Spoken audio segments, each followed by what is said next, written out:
ثانی معاشرے کی تاریخ پر اگر آپ نگاہ دوڑائیں تو مذہب اس کی ایک بنیادی ضرورت رہی ہے ہمیشہ سے، کسی بھی شکل میں ہو، لیکن مذہب اس کی ضرورت رہی ہے۔ چنانچہ معاشرے میں وہ لوگ بھی رہے ہیں جو اس کی اس طلب کو پورا کرنے کا اہتمام کرتے ہیں۔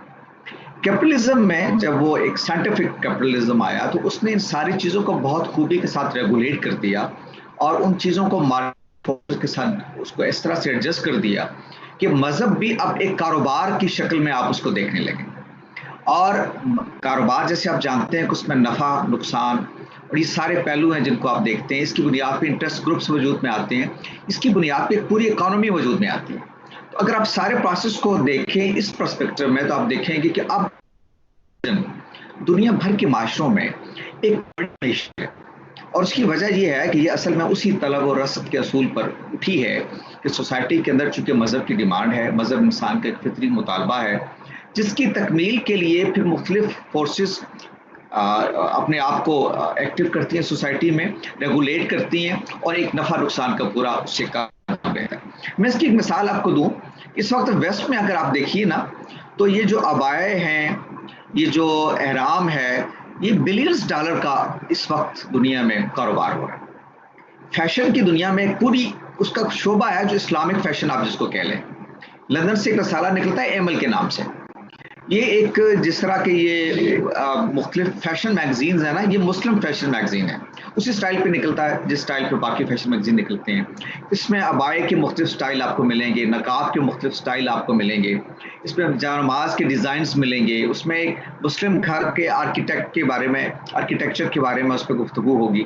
اچھا، یہ ساری چیزیں کہاں سے آئیں؟ چونکہ اسلام اب ویسٹرن سوسائٹی کے اندر ایک بڑا فیکٹر ہے، پلورلسٹک سوسائٹی میں آپ کو معلوم ہے لاکھوں کی تعداد میں مسلمان آباد ہیں، تو اس مارکیٹ نے ایک ڈیمانڈ پیدا کر دی۔ چنانچہ وہ معاشرہ جو بظاہر ہم کو لگتا ہے کہ فرانس میں جیسے آپ دیکھتے ہیں پردے کے خلاف ہو رہی ہیں مظاہرے وغیرہ ہو رہے ہیں، لیکن کہ وہ ایک ڈیمانڈ سوسائٹی کے اندر آپ دیکھ رہے ہیں کہ اربوں ڈالرز کا ایک کاروبار بھی ہو رہا ہے۔ تو یہ ایک بالکل نیچرلی فنامینن ہے کہ جیسے ایک کاروبار کی ضرورت ہوتی ہے وہ آگے آتی ہے۔ اچھا، ایک اس کا دوسرا پہلو ہے، وہ پہلو ہے، وہ آپ انسان کے پہلو سے دیکھیے۔ انسان کی جمالیاتی ضروریات ہے، انسان کی شخصیت جو ہے باقی مخلوقات سے جو اس کو ممتاز کرتی ہے، وہ اس کا ایک جمالیاتی پہلو بھی ہے۔ یعنی کھانا پینا تو ہر طرح کی مخلوق میں آپ کو مل جائے گا، جنسی ضروریات کی تکمیل کے لیے بھی ہر طرح کی مخلوق آپ کو ایکٹیو نظر آئے گی، لیکن ایک جمالیاتی پہلو ہے انسان کے اندر، وہ ہر چیز کو کھانے پینے سے لے کے اپنے سیکشل ضروریات کو ایک خاص جمالیاتی ذوق کے ساتھ دیکھتا ہے، آپ اپنی جمالیاتی ذوق کے ساتھ اس کی تکمیل کرتا ہے۔ تو اس ذوق نے پھر فنون لطیفہ کو جنم لیا پوری انسانی تہذیب میں۔ اب جب اسلام کے ایسے ورژنز آئے سوسائٹی کے اندر جنہوں نے فنون لطیفہ کو جیسے ایک پیورسٹ یا ایک لٹریری جو آپ کہتے ہیں انٹرپریٹیشن آئی، جس نے وہ سارے فنون لطیفہ کو حرام قرار دے دیا، تو اب اس کی ایک ضرورت تو تھی انسان کی، وہ کیسے پوری کرے؟ تو اس نے پھر کیا کیا، ہم نعتیں گانوں کی طرز پر موسیقی کے اصول پر اس نے گانے شروع کر دیے، حتیٰ کہ آپ تلاوت قرآن مجید کے اگر آپ آداب اور اس کو طور فن آپ دیکھیں گے تو آپ دیکھیں گے کہ یہ بھی موسیقی کے سمجھے بغیر فن قرات بھی نہیں سیکھا جا سکتا۔ ام کلثوم نے سے کسی نے پوچھا کہ آپ بتائیے کہ سر کی کتنی قسمیں ہوتی ہیں؟ اس نے کہا مجھ سے یہ سوال نہ کرو، یہ قاری عبدالباسط سے پوچھو، وہ تمہیں بتائے گا کہ سر کی کتنی قسمیں ہوتی ہیں۔ قاری عبدالباسط نہیں بن سکتا اگر وہ موسیقی کی بنیادی چیزوں کو نہیں جانتا ہوگا۔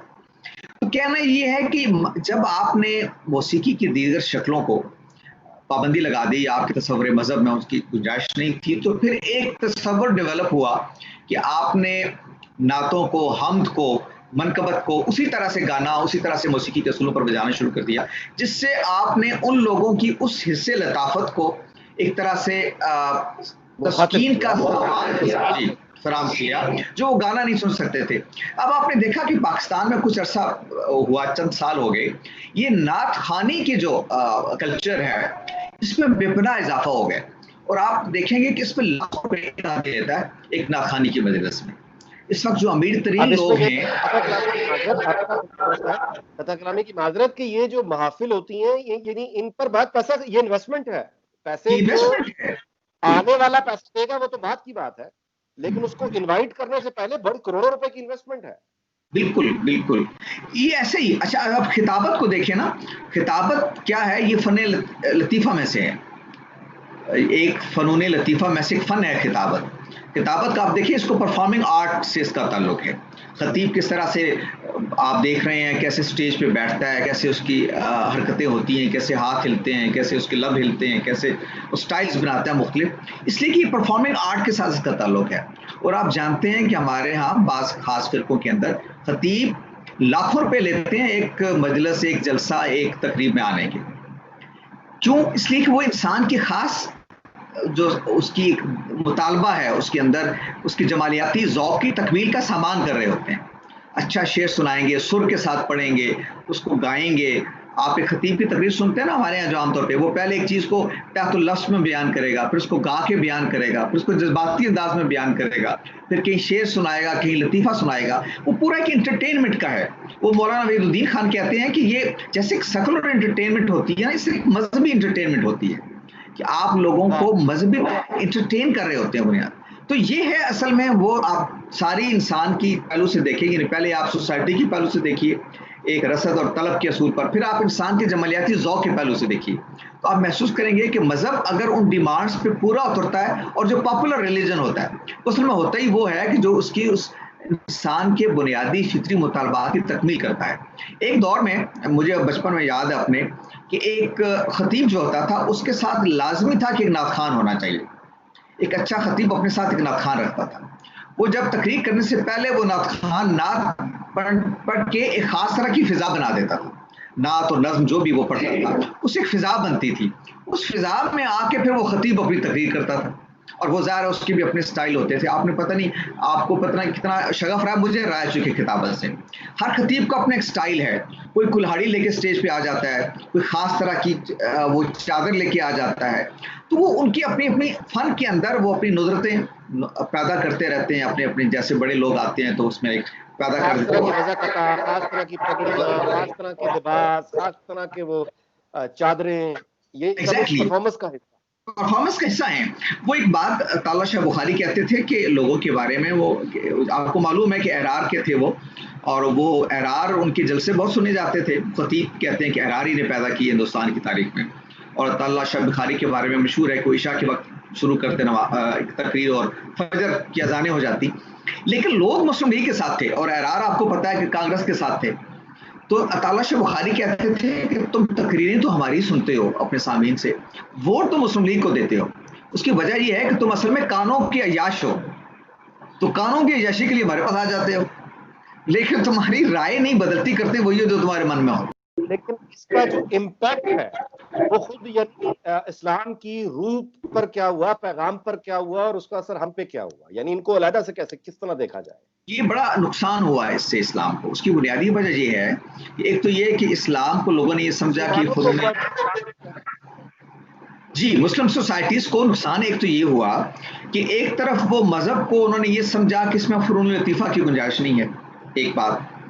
اچھا اب ان کی فطری مطالبات میں شامل ہے جمالیاتی ذوق ہے ان کا, وہ شاعری بھی سننا چاہتا ہے, موسیقی بھی سننا چاہتا ہے, اچھے مجسمے اچھی تصویر کو دیکھ کے وہ خوش ہوتا ہے.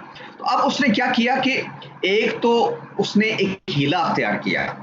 ہیلا یہ اختیار کیا کہ مذہب کو استعمال کرنا شروع کر دیا بطور ایک ٹول کے فنون لطیفہ کے. جیسے میں نے آپ کے سامنے مثالیں رکھی, کیسے نعت گوئی کا ایک پورا کلچر وجود میں آ گیا, اور اس کے نتیجے میں مذہب وہ جو اخلاق کی تربیت کے لیے آیا تھا اس سے الگ ہو کے محض ایک تفریح کی چیز بن کے رہ گئی.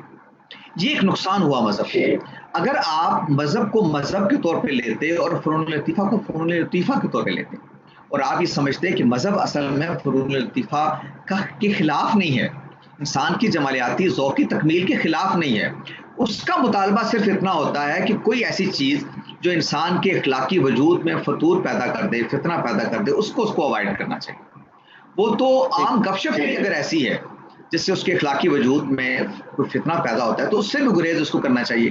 آپ مولانا بکل آزاد کا اٹھائیے نا غبار خاطر, وہ انہوں نے بتایا کہ کیسے وہ تاج محل کی چھت پہ بیٹھ کے ستار, اور وہ منظر بیان کیا ہے مولانا ابوالکلام آزاد نے کہ وہ تاج محل کی چھت پہ دجلہ کے کنارے ستار بجانا کس قدر ایک رومان انگیز منظر ہے, اس کو بیان کیا مولانا ابوالکلام آزاد نے, اور اتنی خوبصورتی سے بیان کیا کہ آپ پڑھیے تو آپ کا دل چاہتا ہے کہ آپ بس ستار لے کے اور تاج محل کی چھت پہ بیٹھ جائیں. لیکن وہ ساتھ ہی بات بتاتے ہیں، موسیقی کے پورا خط ہے غبار خاطر میں کبھی آپ پڑھیے، کہ اس کا تعلق شریعت کے ساتھ ہے ہی نہیں بنیادی طور پر. یہ تو انسان کے جمالیاتی ذوق کی چیزیں ہیں.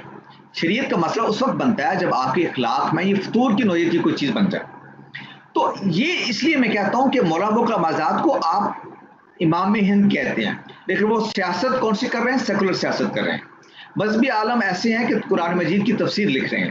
فنون لطیفہ کا معاملہ یہ ہے کہ تاج محل کی چھت پہ بیٹھ کے ستار بجا رہے ہیں. یہ وہ بیلنس پرسنالٹی ہے جو اصل میں مذہب پیدا کرنا چاہتا ہے، کہ فنون لطیفہ کے ساتھ بھی رغبت ہے، سیاست آپ ایسے کر رہے ہیں جیسے سیاست کے مطالبات ہیں، لیکن آپ مذہب کا معاملہ یہ ہے کہ آپ قرآن مجید کی تفسیر بھی لکھ رہے ہیں، ترجمان القرآن بھی آپ لکھ رہے ہیں، اس کے اندر بھی آپ درک پیدا کر رہے ہیں. تو یہ جو تقسیم ہے نا، اب یہ کوئی دین دنیا کی تقسیم نہیں ہے جس کو ہمارے یہاں عام طور پہ کہا جاتا ہے. یہ اصل میں ان چیزوں کو سمجھنے کا ہے کہ فنون لطیفہ کی اپنی جگہ ہے، سیاست کی اپنی جگہ ہے، مذہب کی اپنی جگہ ہے. ابو الکلام سیاست میں بھی کھڑے ہوں گے نا تو ان کے اخلاقی وجود کا عکس ہوگا سیاست پہ. آپ کو معلوم ہے کہ پوری سیاسی تاریخ میں آپ ابو الکلام آزاد کے منہ سے کوئی ایسا جملہ آپ نے نہیں سنا کہ جو اخلاقی معیارات سے گرا ہوا ہو.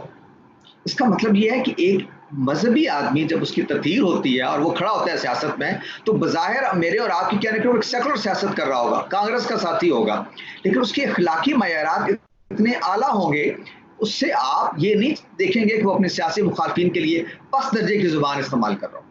وہ قائد اعظم نے ایک دفعہ ان کے بارے میں کہہ دیا کہ یہ کانگریس کے شو بوائے ہیں، تو لوگوں نے پوری کوشش کی کہ اس کے جواب میں مولانا آزاد کو جملہ کہہ دیں. مولانا آزاد نے کبھی اس کا جواب نہیں دیا، اس لیے کہ وہ اس طرح کی سیاست کے قائل ہی نہیں تھے کہ وہ اس طرح کا جملہ کوئی کسی کے سیاسی مخالف کے بارے میں کہہ دیں. نقد کیا انہوں نے جن اپنے کانگریس کے لوگوں سے.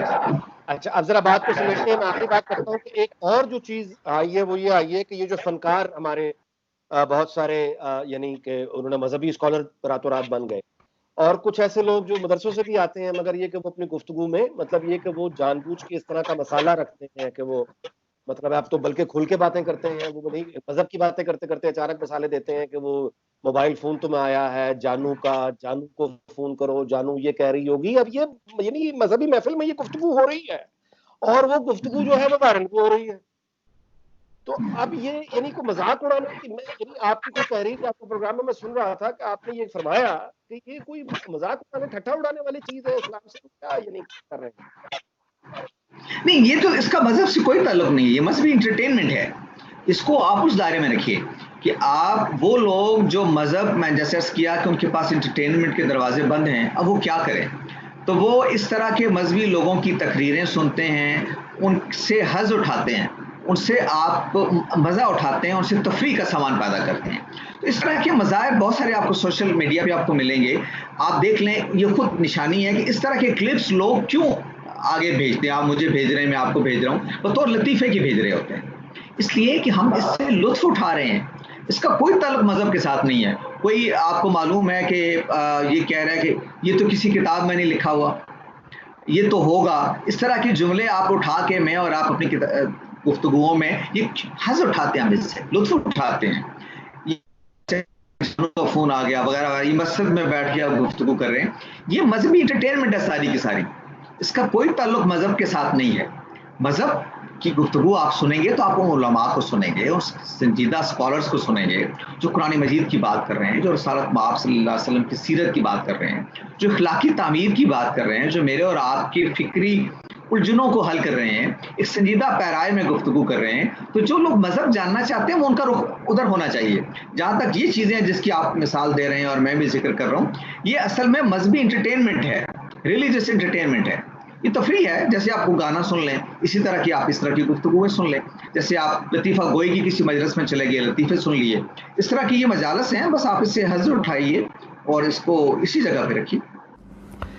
یہ تھے خورشید ندیم صاحب. جیسا میں نے آپ سے گزارش کی کہ یعنی انہوں نے جتنے بھی بات کی دلائل سے کی اور اپنی بات ہمیں سمجھانے کی کوشش کی، اور یقیناً بہت حد تک انہوں نے کچھ گتھیاں جو ہیں وہ سلجھائی بھی ہیں. ان سے پھر ملاقات ہوتی رہے گی اور آپ سے بھی انشاءاللہ پھر کسی اور ملاقات ہوگی. دیکھتے رہیے انیک ناجی آفیشیل یوٹیوب.